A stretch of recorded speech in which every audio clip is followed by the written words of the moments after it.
Cost to purchase and renovate the SROs is about 110, 115,000 a unit. Cost of a new build, not comparative of course, but it's around 250,000 a unit.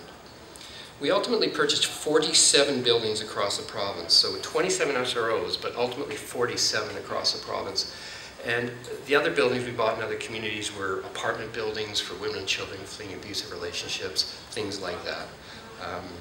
This one is a photo of the Dominion in Gastown, probably well known to a lot of you here. Interesting mix when we bought this one. I mean, it's got that commercial activity on the ground floor. We're now the proud owners of a pub and enjoying the revenue from the commercial, and it obviously helped to offset the operating costs of the facility upstairs. The Savoy, probably known to some. You know, these buildings typically, they're 80 to 100 years old. Some of them are heritage buildings. We bought some of the worst hotels. Front desks manned by drug dealers. Alarm systems when the police arrived. Selling rooms by the day or the hour. You know, so the big shift, bringing nonprofits in, normalizing the operation, 24/7 staffs and property management. It's been an interesting exercise. As I said, we've spent more than 57 million cleaning them up, more to be done. Mechanical flooring, I mean, you can imagine the work that's been done on these projects. The before picture of a room, the after picture of a room.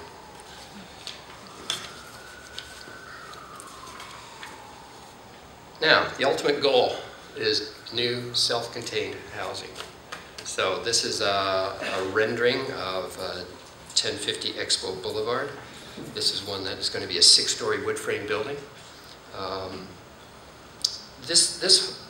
The creation of the new supportive housing was a really interesting exercise. It started with the Premier's Task Force on housing. And he invited 7 mayors to come to the table, and those 7 mayors were expected to bring land to the table. And the deal was that the province would come up with the capital and operating dollars if the cities pitched in with free land and dealing with NIMBY and fast-tracking the projects and maybe development cost charges or waiver of fees, what have you. And so we started with the 7, and then we had a second round as well. And we ended up with 32 sites in total. Capital expenditure overall for the new supply that's in the pipeline, some has been built, some is under construction, some is still on the drawing board, $520.5 million in capital. These buildings are LEED Gold, 350 square foot units. This building is an example. Sorello's across the street is an example. Common amenity space, commercial kitchens, meal programs. Health Authority comes in with support services, really useful part of it. Some rights to refer tenants, and that right comes with the need to provide operating supports for the buildings as well. This is just a huge undertaking to build out these projects. This is Station Street, Portland Hotel Society's project. 80 self-contained units, $21.6 million in capital, built to LEED Gold standards.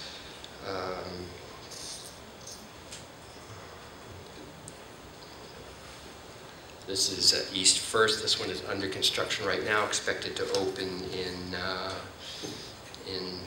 February now, I think. Is that right, Rob? Yeah, okay. Similar to Station Street, tenants are drawn from the streets, shelters, SROs. We're seeing evidence of the backflow from people moving out of the SROs and then people coming into the SROs from the shelters and the street, and getting that kind of proof of tracking where those people come from has been very important for us as we deal with concerns about the visible homeless and where do they get housed. So that little piece of research that got done around tracking where people came from as they moved into the new buildings was a big impact, and reinforces for me the value of the research and study that is being talked about today. I obviously focus on the bricks and the mortar and getting that capacity out into the hands of the nonprofits. But you've heard already from other speakers that it's not rocket science, but to make a compelling story to the provincial government or the federal government or any other funder, you do need that research and that backup to support what we all just know.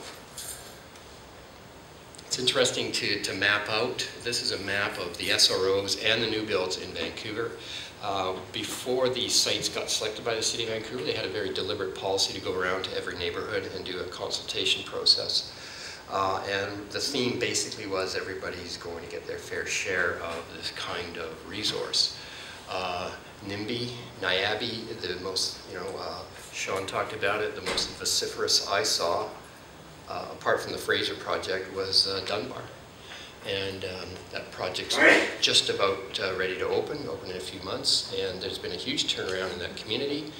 The local faith-based groups have identified street entrenched guys, and those guys, some of those guys are going to get housed in the building, so that's really connected the community to the building, and really the NIABI thing seems to have died down there a lot.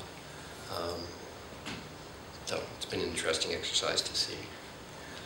Just making the point that not all this is Vancouver-centric. This is a picture of a project in Kelowna.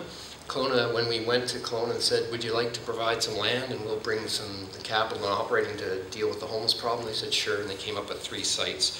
So this is one of the 3 sites there. Nanaimo came up with 5 sites. Victoria came up with a couple of sites. Abbotsford came forward with 2 sites. We're actually quite popular for a while.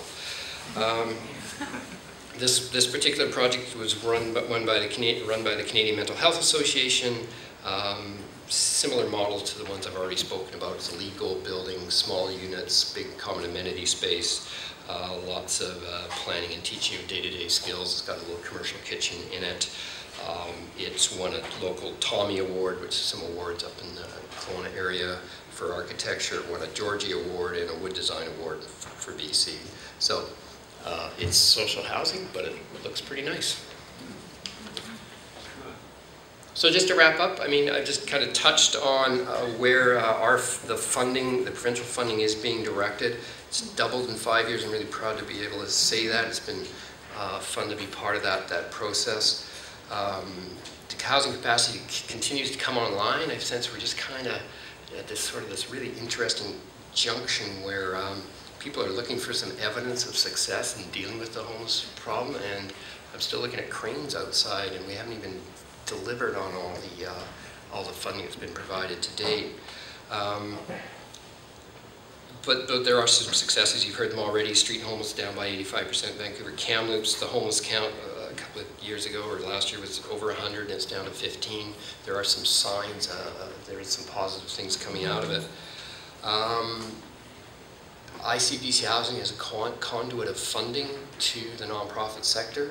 So the onus is on the nonprofit sector to deliver, so no pressure on the group. And I'm looking forward to working with you, so thanks a lot.